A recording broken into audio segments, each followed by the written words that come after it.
విశ్వవిఖ్యాత నట సార్వభౌమ స్వర్గీయ శ్రీ నందమూరి తారక రామారావు గారి 29వ వర్ధంతి సందర్భంగా పెద్ద ఆయనకి ఘన నివాళి అర్పిస్తున్నాం.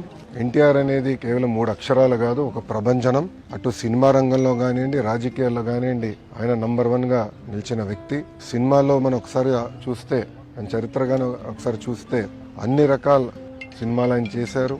ఒక మార్క్ అనేది నిలబెట్టారు. దాని తర్వాత రాజకీయాల్లోకి వచ్చిన తర్వాత కేవలం 9 నెలల్లో ఒక ప్రభంజనం సృష్టించి తెలుగుదేశం పార్టీని అధికారంలోకి తీసుకొచ్చిన వ్యక్తి అన్నా ఎన్టీఆర్.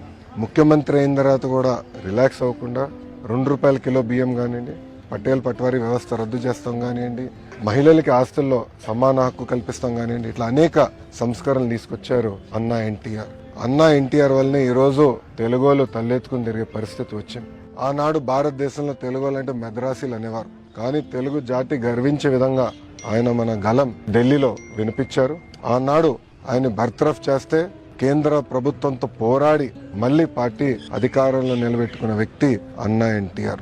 ఒక వ్యక్తితో ప్రారంభమైన తెలుగుదేశం పార్టీ ఈ రోజు 1 కోటి మందితో సభ్యత్వాలు తీసుకుని నిజంగానే చాలా గర్వకారణం. ఏ ఆశయాలతో అయితే అన్నా ఎన్టీఆర్ తెలుగుదేశం పార్టీని స్థాపించారో మేమందరం కలిసికట్టుగా తెలుగు వాళ్ళు ఎక్కడున్నా వాళ్ళకి అండగా నిలబడడానికి, తెలుగు జాతి ఎక్కడున్నా వాళ్ళ అగ్రస్థానంలో ఉండాలని లక్ష్యంతో మేమందరం అహర్నిశలు పనిచేస్తామని మీకు తెలుపుకుంటూ, రాజకీయ నాయకులు చేస్తున్న మంచి పనులను, తప్పులను వారికి ఎలా చెప్పాలో తెలియడం లేదా?